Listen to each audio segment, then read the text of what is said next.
and it pulls up your old car finance agreement. ስቃይ ነው የሚሆንብኝ።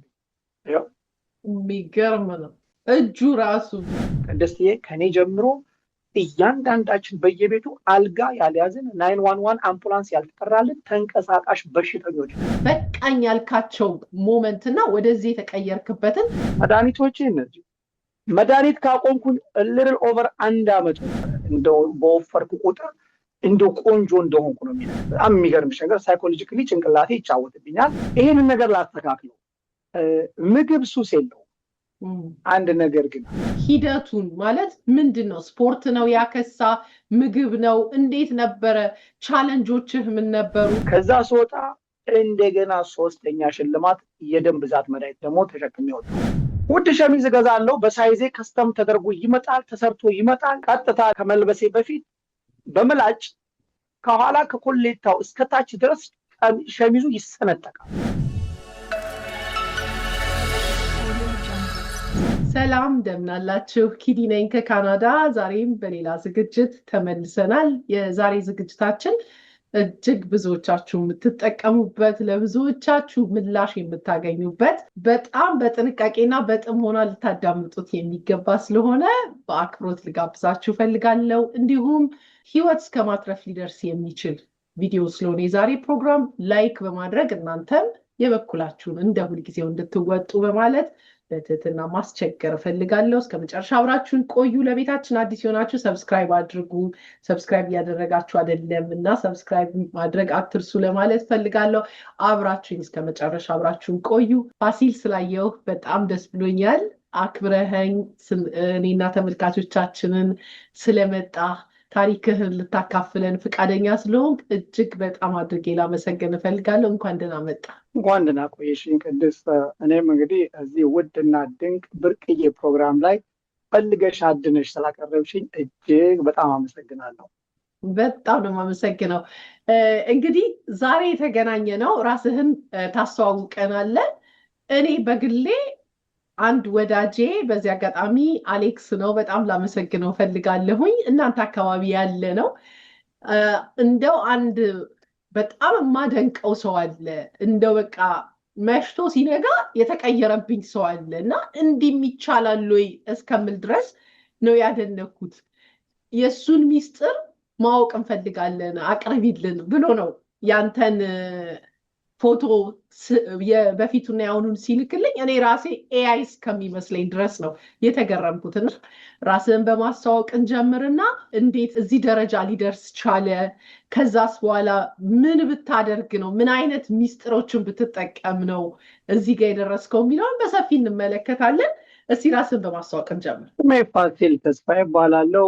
የምኖረው በኖርዝ አሜሪካ በቨርጂኒያ ውስጥ ነው። ባለትዳር የ4 ልጆች አባት ነኝ። በዚህ ሁኔታ ላይ እገኛለሁ። ፋሲል መቼ ነው ወደ አሜሪካ የሄድከው? ስትሄድስ እንዴት ነበር? ከዛ ጀምረ ንገረኝና የሰውነትህ የጤና ሁኔታ ወደ አሜሪካ ስትሄድ ያለውን ነገር እስቲ ሰፋ አድርጋ አጫውተኝ። ወደ አሜሪካን ሀገር የመጣሁት በ1988 በፈረንጆች አቆጣጠር በልጅነቴ ነው የመጣሁት። ሃይ ስኩል የጨረስኩት አሜሪካን ሀገር ነው። እንግዲህ በዛን ጊዜ ስመጣ የልጅነት እድሜም ስለነበረ ሰውነቴም ደግሞ ፊት ከሚባሉት ውስጥ ነበርኩኝ። ምክንያቱም ያው ሀገራችን እንደምታውቂው ሶከር እንጫወታለን፣ ሌላም አሁን ስጠቅሳቸው ደስ የሚሉኝ ያኔ ወፍሬ ግን ስጠቅሳቸው የሚያሳፍሩኝ ፕሮፌሽኖች ነበሩኝ። ማርሻል አርት እዚህም ሀገር መጥቼ ኢንስትራክት እስከማድረግ ደርሼ ነበረ እና በጣም ሰውነቴ በሚገርም ሰውነት ነበረኝ እና ከተወሰነ ጊዜ በኋላ ግን እኔም ባላሰብኩት ሁኔታ ልቆጣጠረው በማልችለው ሁኔታ መንገዱን ለቀቀብኝ። ይሄ በጣም የብዙዎች ችግር ነው፣ እናውቀዋለን። በተለይ ከሀገር ሲወጣ የምግብ የኑሮ ሁኔታ የብዙ ነገር ሁኔታ ይቀየራል። ከዚህ በፊት በቀላሉ ልናገኛቸው ማንችላቸውን ከቸኮሌት፣ ከኬክ፣ ከፋስት ፉድ ጀምሮ በቀላሉ አክሰስ የሚኖረን ሁኔታ ይፈጠራል። አሜሪካና ካናዳ፣ አውሮፓ እንዲሁም አረብ ሀገርም ጨምሮ ከሀገራችን ስንወጣ ያን ነገር አስመልክቶ እንዴት ነበረ የምግብ ሁኔታ የተቀየረው?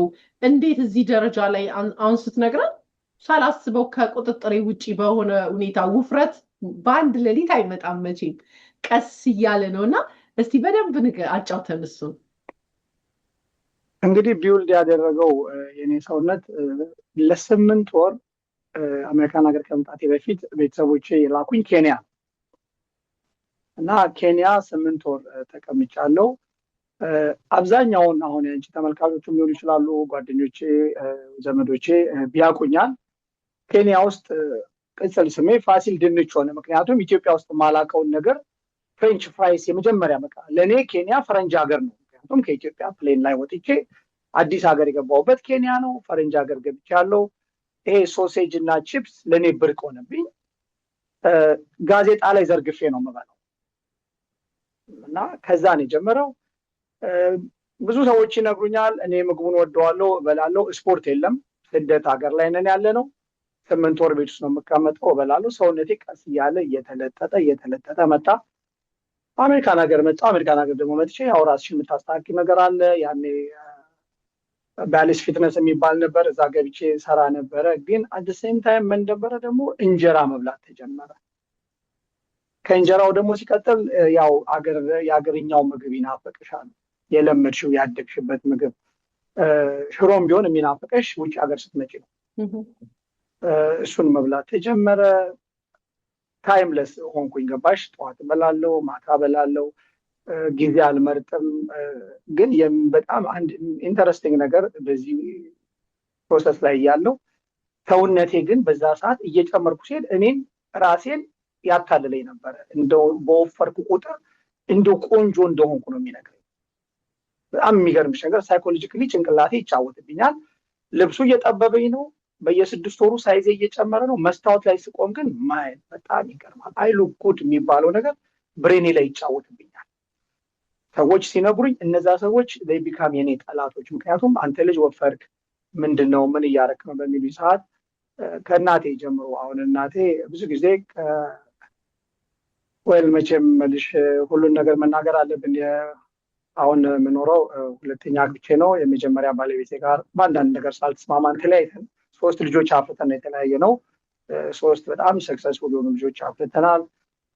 አሁን እንደገና ነው እንግዲህ በ2018 ላይ አግብቼው ሌላ ልጅ 12ኛ ክፍል የደረሰው እና ለሁለቱም ለልጆቼም እናት ለቀድሞዋም አሁን ላለችው ለባለቤቴም እናቴ ሁልጊዜ የምትለው ምንድነው ለምንድነው ቅቤ የምታነጡት? ድስት ደብቁ፣ ለምንድነው ይሄን ልጅ እያበላችሁት የምታወፍሩት ነው የምትለው። እና እሷ የሚመስላት ሰዎች የሚያደርጉት። እኔ ግን ይገርምሻል፣ በተለይ አሁን ካለችው ባለቤቴ ጋራ አይጥና ድመት ነው የምንጫወተው። እሷ ስትተኛ ጠብቄ እኔ ፍሪጅ ጋር ነው የምታገኘው። ምግብ አነሳስታ ታስቀምጣለች፣ መብራት አጥታ ሁሉ ነገር ታደርጋለች። እኔ ወጥ ቤት ሄጄ ስበላ ነው የምታገኘው። አንዳንድ ጊዜ እሷ እስክትተኛ ለመጠበቅ መኪና ውስጥ ቁጭ እላለሁ፣ ጋራዥ ጋር ቆሜ አይ ዋንት ቱ ሜክ ሹር ዳት ወደ እንቅልፍ መሄዷን መተኛቷን ልክ ለምን አቆም የሚባለውን ነገር እንዳልሰማና ሰውነትሽ አምጣ። ይሄ ምንድነው? አንደኛ ነገር ኢንፎርሜሽን ካለመኖር ካለማወቅ ነው። ሁለተኛ ነገር ደግሞ ምንድነው? ራስን ካለመውደድ ወይም ደግሞ ራስን ካለመምረጥ የሚመጣ ነገር ነው። እነዚህ ነገሮች የሚመጡት ሰራውንዲንግሽ ነው፣ አካባቢሽ ነው። በተለያየ መልኩ ተስፋ የሚያስቆርጥ ነገር በተለይ እኛ ማህበረሰብ ጋር ስትመጪ ታይ የሚልሽ የለም፣ ወይም መጎዳትሽን የሚነግርሽ አንቺ ከተበላሸሽ በኋላ እኔ እኮ እንደዚህ ያውቅ ነበረ ነው የምትበውና በወቅቱ ያንን ሰፖርት ባለማግኘት የኔም ስንፍና አለበት ነገሮች ሁሉ ከቁጥጥር ውጭ ሆኑ። ሰውነቴ ተበላሽ። ምግብ ሱስ አለው ይባላል። አሁን አንተ ስትነግረኝ ራሱ ልክ በቃ ባለቤትህ ሰው እንዳትል ተደብቀ አንዳንድ ጊዜ ስትረስ ሲኖረን ላይክ ይሄ ስትረስ ኢቲንግ የሚሉት አለ። አንተ ጋር እሱ ነበረ ብለህ ታምናለህ? ይሄንን ነገር ላስተካክለው። ምግብ ሱስ የለውም። አንድ ነገር ግን አለው። ምንድን ያለው መሰለሽ? በስነ ተፈጥሯችን 4ቱ ኬሚካል አመጣጥሞ ሰውነታችን ማግኘት አለበት። እኛ ደግሞ አብዛኛውን ጊዜ የምንሰጠው ካርቡን ነው። ምግባችን የምንበላው ምግብ በብዛት ካርብ ድሪቭን የሆኑ ምግቦችን ነው የምንበላው። አሁን በጾም ጊዜ ራሱ ስትጀምሪ እንጀራ በሽሮ ነው። አሁን እንጀራው ተፈጭቶ ነው፣ ዱቄት ሆኗል። ጤፉ አተር ተፈጭቶ ነው፣ ዱቄት ሆናለች ሽሮዋ። ከዛ እንደገና ዘይት ወይም ደግሞ ሻል ያለ ቤት ደግሞ ከሆነ ቅቤ ያለው በደንብ ነው። ያንን ነገር ሰውነትሽን ትሰጪዋለሽ። አሁን ግን እዚህ ጋር ሱስ የሚለውን ልመልስልሽ ስለፈለኩ ነው።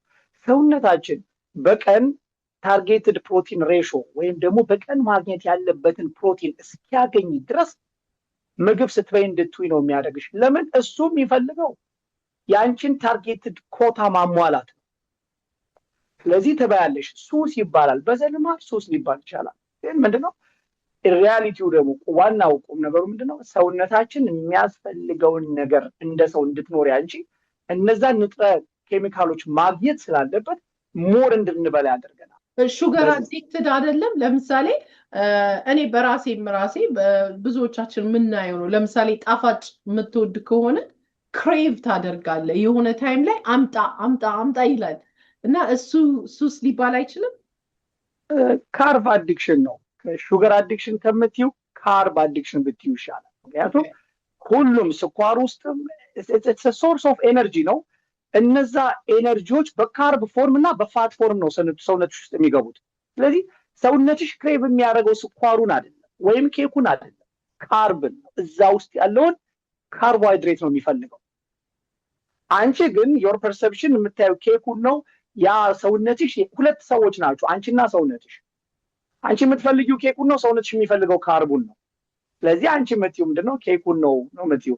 ሰውነትሽ ግን ከዛ ከኬክ ውስጥ የሚፈልገው ማውጣትና መጠቀም የሚፈልገው ካርቦሃይድሬቱ ነው። ስለዚህ ሳታውቂው you become a victim of a carbohydrate። በአንቺ አገላለጽ ደግሞ ወይም በእኛ አገላለጽ ደግሞ በምናየው እኔ ኬክ ወዳለው፣ ቸኮሌት ወዳለው፣ ቄቤ ወዳለው። ቄቤ የምትጠጣ ጓደኛ አለችኝ። ጠዋት ተነስታ ቄቤ በስኒ ሳትጠጣ ወደ ጮች ማጥወጣ ተባሽ ምንድነው ስትያት እናቴም አያቴም ቅድመ አያቴም ይሄንን ያደረጉት ትላለች። እና አም አዲክትድ ቱ ኖ ሰውነቷ ሄቪሊ ለካርብና ለፋት አዲክትድ ሆኗል። እነዛ ሴሎቹ አምጪ የሚሏት ያንን ነው። እዛ ውስጥ ደግሞ የሚፈልግሽ ሌላ ሜካኒዝም አለ። ሰውነቱ ደግሞ ከዛ ውስጥ የሚፈልገው ፕሮቲኑን ነው። አንድ ሰው የሆነ ብሬኪንግ ፖይንት የሚባል አይነት ላይክ በቃኝ የሚልበት ደረጃ ካልደረሰ ከዛም ያክል እንደገና ወደዚህ ለመቀየር የሆነ ታምራዊ ውሳኔ የሚፈጠር ነገር ሊፈጠር ይገባል ባይነኝ። አንዳንዶቻችን ለምሳሌ ላይክ ዶክተር በቃ ትሞታለህ እንዲህ ካላረክ ትሞታለህ የሚል ዌክ አፕ ኮል በለው እንደዛ አይነት ነገር ያስፈልገናል። አንተ ግን እስቲ እንደዛ እንዳይባል በመስታወት ራሴን ሳየው በቃ አም ሃንድሰም እያለ ያታልለኛል ራሴ። ከጊዜ በኋላ የመጣ ባዲ ፖዚቲቪቲ የሚባል አለ። በተለይ በዌስተርኑ ዓለም የሆንከውን መቀበል ከነበሽታ ከነምን ላይክ እንዳንናገር ሀገራችን እንኳን አንዳንዴ ያው እንደምታውቀው ፊት ለፊት ከመናገራችን አንፃር አይባልም እየተባልን ነው። አሁን ግን የሀገር ሰው ከወፈርክ አንተ ምን ነው ወፈርክ ምናምን ይልሃል። እዚህ ሀገር ግን እንደዛ ማለት ራሱ ነውር ነው። ልጆቻችን ራሱ አይባልም ነው የሚሉት። እኔ አንዳንዴ ሀገራችን ይሻላል እንዴ እላለሁኝ ሰውን ለማትረፍ። ነገር ግን አንተ ያንን እንኳን you have a body positivity እንዳየሁት ያ አንድ ሰው body positivity ያለውን ሰው ደግሞ በቃይ ለማለት ይከብዳልና ምንድነው ታዲያ ከዛ ወደዚህ ወሰደ? እንደገና አንተ ምን አይነት ዲፊካልቶችስ ነበረ በቃኝ ያልካቸው ሞመንትና ወደዚህ የተቀየርክበትን እንድትነግረን ፈልጋለሁ። ከዛ ሂደቱን ትነግረናለህ። እንግዲህ የኔ ተርኒንግ ፖይንት በጣም በሚገርምሽ ሁኔታ ውፍረቱ ሲመጣ ብዙ ነገር አብሮ መጥቷል። የመጀመሪያው እኔ ጋር የመጣው ጋውት ነው፣ ሪሂ አርትራይተስ ነው። እነሱ በሚመጡበት ሰዓት ተራምጄ መሄድ አልችልም። ስራ በምሰራበት ሰዓት ጓደኛዬ መኪና ውስጥ ከተኝና ሆስፒታል ይወስደኛል። ዊልቸር ላይ አስቀምጦኝ፣ ለዛውም እሱ እኔን መሸከም አይችልም። ከሁለት ሰዎች ጋር እየተንገዳገደ ዊልቸር ላይ አስቀምጦኝ ሆስፒታል ገባለሁ። ያ ቢካምስ ማይ ዴይ ቱ ዴይ ህይወቴ እየሆነ መጣ። ከዛ እዛ በሚሄድበት ሰዓት ደግሞ ያው የሀገር ዶክተሮች የሚሉሽ ምንድነው ቦርደር ላይ ነህ፣ ስኳር ተጠንቀቅ። ሁሌ ሲሄድ ቦርደር ላይ ነህ ተጠንቀቅ ነው የሚባለው። መጨረሻ ላይ ስኳር መድኃኒት ተብሎ በ500 ሚሊግራም ሜትፎርምን ተጀመርኩኝ። ከዛ ብዙም አልቆየሁም። ኮሌስትሮ በጣም ሃይ ነው ተባልኩኝ። የኮሌስትሮ መድኃኒት ተሰጠኝ። አሁን አይ ቲንክ እርግጠኛ ነኝ 4 ወር 5 ወር በኋላ ደግሞ ቼክአፕ A1C ለማሰራት ሲሄድ በጣም ይገርማል። ብለድ ፕሬሸር አንኮንትሮልድ ሆኗል እና እንደውም እዚህ ተኝተ ኮንትሮል መደረግ አለበት ተብሎ 3 ቀን ተኝቼ ኮንትሮል ተደርጎ ከዛ ስወጣ እንደገና 3ኛ ሽልማት የደም ብዛት መድኃኒት ደግሞ ተሸክሜ ወጣሁ። እነሱን እየወሰድኩ ያለው ምን ጀመረኝ ደግሞ ልቤ መጨነቅ ጀመረ። ይደክመኛል አንዳንድ ጊዜ በቃ ልቤ ስትመታ በአፌ የምትወጣ ሁሉ ይመስለኛል። እና አንዳንድ ሰው ነው ምግብ በልተ አሲድ ሪፍሌክስ ሊሆን ይችላል ይባላል። ምግብም ሳልበላ ሞከርኩት። በቃ ልነግርሽ አልችልም። ዶክተር ጋር ሄድኩኝ። የልብ ስፔሻሊስት አየኝ። እሱ ደግሞ አንደኛው ቼምበር ሲመታ ቀስ ብሎ ነው የሚመታው፣ አንደኛው በጣም ይፈጥናል። ታዲያስ ምን ይሻላል? መድኃኒት ላይ አደርግሃለሁ፣ ውፍረት ካልቀነስክ ሌሎች ልብን አስመልክቶ የሚመጡ ፕሮሲጀሮች ውስጥ ትገባለህ። እንግዲህ ይሄ ሁሉ ሲሆን የ3 ዓመት ጉዞዬን ነው ኮንደንስ አድርጌ የምነግርሽ የዘለልኩና በዛ ጊዜ ውስጥ 9 አይነት ታብሌት መዋጥ ጀመርኩ። አሁን ዶክተር ምን ይለኛል? በጣም የሚገርም ነገር ነው። አሁን ደግሞ ሽንት ውስጥ ፕሮቲን እያየን ነው እና ኪድኒ ፕሮቲን ሊክ እያደረገች ነው። በየ2 ዓመቱ ኪድኒ ጠጠር ይወጣል። እንደ ቀልድ የምን ብዬ ልንገርሽ የድንጋይ ፋብሪካ ሆኛለሁ። ደግሞ ባቄላ የሚያክል ነው። ሰርጀሪ ልገባ ነገ እየተዘጋጀሁኝ እንደ ዛሬ ፈትለክ ብሎ ይወጣል። ወስጄ ሳሳያቸው ዋት ሚራክል ይሉኛል። 3 ጊዜ የኩላሊት ጠጠር በራሱ ወጥቶ አሳልፏልና ለሱ ደግሞ ምን አሉኝ? ልስፕሮል የሚባል ኩላሊቷንም ቴኬር የሚያደርግ የደምህንም ግፊት ቴኬር የሚያደርግ ተብሎ ደግሞ 10ኛ ታብሌት ተጨመረልኝ። አሁን እነዚህን ሁሉ ይዤ ተመልከች፣ እነዚህን ሁሉ ይዤ የኛ ሶሻል ላይፍ በጣም ላርጅ ነው። ማህበራዊ ኑሮ ላይ ሲሄድ ምግብ አለ፣ የቀረበው ምግብ እበላለሁ።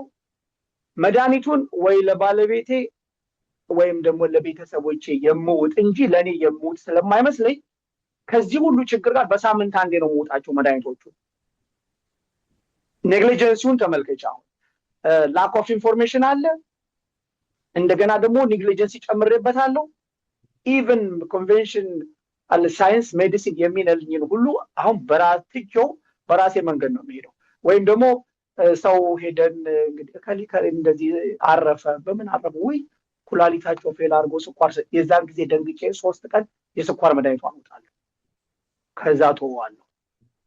ከፈሻል ወይ አቶ ከሌኮ እንደዚህ ሰውነታቸው ቆስሎ አምፒቴሽን ነበረባቸው እግራቸው ተቆረጠ ሲባል የዛን ጊዜ ምን አለፋሽ በራሴ ላይ ራሱ ቀጥታ ራሴ ላይ መጫወት ጀመርኩ። መድኃኒቱን አሉት ሄጄ ግን በስነ ስርዓት መድኃኒቱን ግራብ አደርጋለሁ። ዶክተር እየዋጥኩ ነው።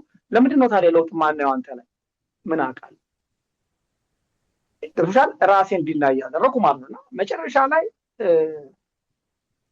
ግራ ገባቸው ዶክተሮቹ። እዚህ ባለቤቴ ትጮኻለች፣ ማዘር በቃ ሰልችቷታል። እና መጨረሻ ላይ ምን አለፋሽ በቃ መውደቅ ነው፣ ፌልት ማድረግ ነው፣ ዲስከርኔሽን ይሉሻል። 6 ሳምንት 4 ሳምንት ፌርፋክስ ሆስፒታል ተኛለሁ። በቃ አሁን ተስተካክሏል ውጣ እባላለሁ። ምን አለፋሽ ዲስኮቼ ሁሉ በሰውነቴ ክብደት ሽፍት ያደርጋል።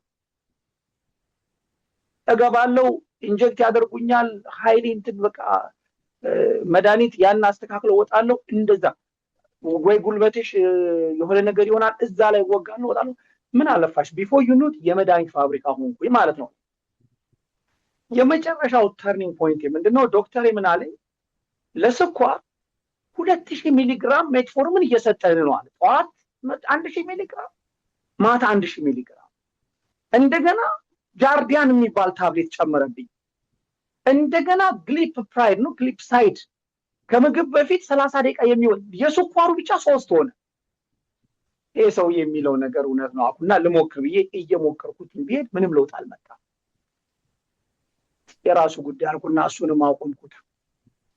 አሁን ቼክአፕ ነበረኝ። ቼክአፕ ሲሄድ 3 ሆነው እንደዚህ በቃልካ አንቺ ኢንተርቪው እንደምታደርጊ ዶክተሮቹ ቁጭ ብለው ወንበር አድርገው ቁጭ በላሉ። ቤተሰብ አለ? አዎ። ሚስት አለ? ወይ ባለቤትህን ጥራ ወይም ያንተን ኃላፊነት ሚስት። ምክንያቱም እኛ ከዚህ በኋላ ለኢንሹራንስ ካምፓኒው ማስተላለፍ አለብን። አንድ ነገር ትክክል የማታደርገው ነገር አለ እና ህይወት በጣም ኩላሊት ማነው ፕሮቲን በጣም ድሮፕ እያደረገች ነው። ስኳርህ በጣም አንኮንትሮለብል እየሆነ ነው። ልብህ በቃ ምን አለፋሽ ሁሉ ነገር አሉ የሚባሉ በሽታዎች በሙሉ በአስጨናቂና በአስጊ ሁኔታ ላይ ነው ያለነው። አሁን ስኳሩ ራሱ ከዚህ በኋላ መወጋት መጀመር አለብን። በኪኒን አጀስት የምናደርገው አይደለም። ልክ የዛን ዕለት እውነቴን ነው የምልሽ፣ የሚገርምሽ ነገር ያ ከመሆኑ በፊት ምን አለ መሰለሽ የባለቤቴ ነንስታፕ ሬስትለስ፣ በነገራችን ላይ ስሟ ሰላማዊት በቀለ ይባላል። እንደው ምን ነው ባለቤቴ ብቻ አልክ ስሜን ደበቅ እንዳልባል እንግዲህ ብዬ ነው። ሰላማዊት ምን ትላለች? እኔ ፍቅር ነው የምላት። ምንድን ነው ይሄ ነገር? ምንድን ነው የምታስበው?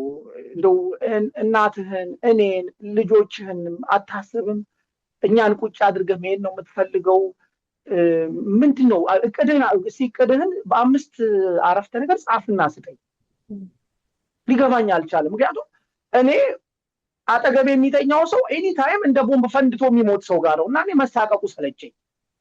ቤተክርስቲያን ስንሄድ ዘመዶች ጋር ሲሄድ አታቢዩ ምግብ አትስሪ፣ ደግሞ ባለሙያ ነች ይገርምሻል። እና አታቢዩ ነው ሰው አሳቀቀኝ። እዚህ ጋር አንተ የምትለኝን እኔ ነኝ የማውቀው፣ እኔና ጊዜ የምናውቀው። እና በቃ እሷ ነን ስታፕ ነው የምትጨቀጭቀኝ። ከዛ በኋላ ግን የሚገርምሽ ነገር ካቴድራል የተማርኩት እና ጓደኞቼ ካቴድራል አብረውኝ የተማሩ ብዙ ጓደኞች አሉኝ እዚህ አካባቢ እና ግሩፕ አለን እንዲህ የምንገናኝ ግሩፕ። ያው ከፋሚሊ ስትረስ ከስራ ስትረስ ለየት ብለን ሻይ ቡና እየጠጣን የምንጫወትበት ግሩፕ አለን እና እዛ ላይ በጣም ወዳቸው ጓደኞቼ ክሎዝሊ የማገኛቸው አሉ። ዶክተር ሳሚ፣ ሔዋን ወርቁ፣ ባንቺ ኃይሌ እና ሔዋን ሁል ጊዜ ስታገኘኝ ምን ትለኛለች? ኧረ እባክህ ፋሲል ይሄ ነገር ልክ አይደለም።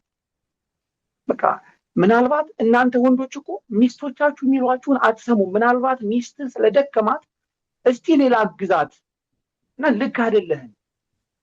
የያዝከው መንገድ ልክ እኔ እያየው ራሱ በቃ እንደ ሞባይል ልትፈነዳ ደርሰሃል እና ኤኒታይም አንተ ሟች ነህ። አንተ ራስን ባትፈልገው እኛ እንፈልግሃለን ብላ እየተጨቀጨቀኛለች። ትደውላለች። ወክ ወጣ ወይ? ተኝቼ አዎ ይገርምሻል አሁን ወክ አድርጌ ደክሞኝ ተኝቻለሁ። ቪሜድ ኮይ አዎ ይሄንን አትብላ ፕሮቲን እንዲብላ። መጨረሻ ላይ በቃ ምድር አላት አስማለችኝና ኢንተርሚተንት ፋስቲንግ እንዲጀምር አደረገችኝ። ይሄ የሚሆነው ዶክተሮቹ ጋር ከመሄድ በፊት ነው። ያንን ጀምሬ ዶክተሮቹ መወጋት አለብህ ለኢንሹራንስ ደብዳቤ ጽፏል። ምን አልኳት? ዶክተሬ ለሰን አልኳት። በቃ ኦልሬዲ ጓደኞቼ፣ ዘመዶቼ፣ ባለቤቴ፣ ወላጅ እናቴ በጣም ስለጨቀጨቁኝ 3 ወር ጊዜ ሰጡኝ። ዶክተሯ በጣም ተገረመችና ምን እንዳለችኝ ዛሬ ይገርማታል። ምን አለችኝ? ልስን አለች። እኔ እዚህ ቢዝነስ ላይ በጣም ቆይቻለሁ አለች። እንዳንተ አይነት በጣም ብዙ አይነት በሽተኞች አይቻለሁ። እንዳንተ አይነት ግን ደፋርና በራሱ ላይ የፈረደ በሽተኛ የለኝም አለች። ኖሮኛ አያውቅም። አንድ ነገር ግን ልነግርህ እወዳለሁ አለች። እንዳንተ ጊዜ ስጡኝ ብለው በጣም አንተ ስትናገር በጣም ደስ ትለኛለህ እና እንዳንተ አሳምነው የለቀኳቸው ሰዎች አለች አልተመለሱም አለች።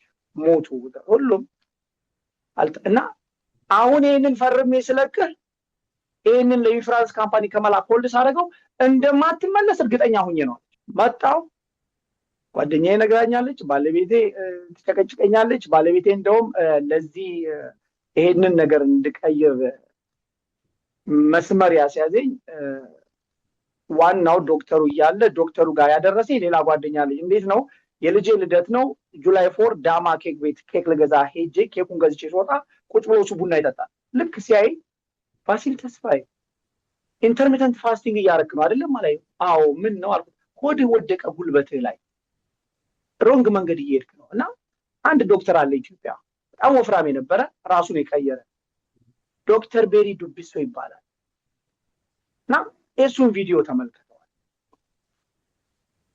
አሁን እኛ የካቴድራል ተማሪዎች የሚገርምሽ ነገር በዩናይትድ ኔሽን አገርና ባንዲራ ቢሰጠን ካቴድራል ብለን አገር ይዘን የምንመጣ በጣም በትምህርት ቤታችን የምንኮራ ልጆች ነን። እና የካቴድራል ተማሪ የሆነ ልጅ እንደዚህ ሲለኝ ጭንቅላቴ ተመታ። የዛን ሰሞን ደግሞ ሪዩኒየን ሁሉ አድርገን ሪዩኒየን ላይ ፎቶግራፍ ሲነሱ የካቴድራል ዩኒፎርማችን ለብሰን እኔ ከኋላ ነው እደበቃለሁ። ምክንያቱም ሆዴ ያሳፍረኛል፣ ሰውነቴ ያሳፍረኛል። ሰው ፊት መቀመጥ አልችልም። ጓደኞቼን ደግሞ ሳያቸው በሙሉ ዌል ፊት ናቸው። አምቢ ኦንሊ ዋን ድሮ ፊት የነበርኩት እኔ ነኝ። አሁን በስተርጅና ደግሞ ምን አለፋሽ ግማሹ ኮንግፉ ፓንዳ ነው የሚለኝ፣ ግማሹ ነቲ ፕሮፌሰር ነው የሚለኝ። የማይሉኝ ስም የለም እኔን ሞቲቬት ለማድረግ ለማነሳሳት። እና ደረጀ ምን ይለኛል ይሄን ሰውዬ የዋለኝ እልህ ስለያዘኝ በ3 ቀን 150 የዩቲዩብ ፊልሞቹን የዶክተሩን አይቼ ጨረስኩ በ3 ቀን።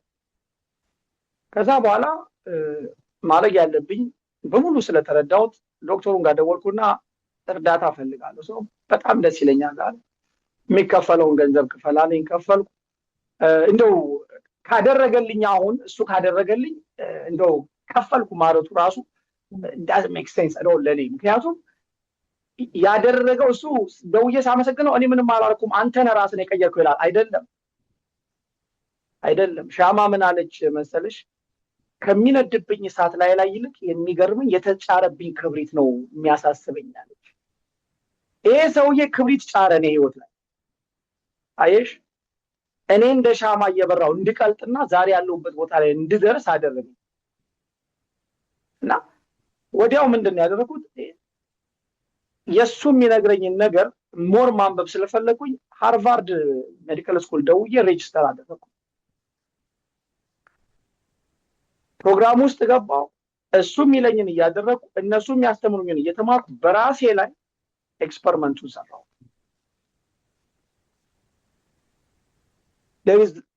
አንድ ነገር ማድረግ የሚችለው የሰውየው ሳይንስ በጣም ገዝቶኛል። ሰውየውን ብታዳምጡት በጣም ይገርምሻል።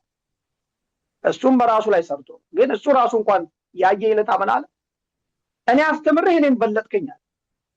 ሪዛልት፣ ዴዲኬሽን፣ ዲሲፕሊን በጣም የሚገርም ነው። አሁን የሚገርምሽ ነገር ዛሬ ፓርትነር ሆነን የእሱ ፓርትነር ሆነ ከኔ ጋር ሆኖ በአለም በኋላ ላይ ነግሻለሁ ብዙ ነገር ለመስራት እየተዘጋጀ ትምህርቱን ጨርሼ ባይ ዘ ታይም ትምህርቱን ሲጨርስ ፕሮግራሙን ሲጨርስ ሰውነቴ ሲስተካከል እኩል መጣ። ከዛ በኋላ የግድ ማስተካከል ነው ይሄ ነገር አሁን እግዚአብሔር ያደረገው እኔ ልብስ ለብሼ እንደ መስቀያ እንዳምርበት ሳይሆን ብዙ በየቤቱ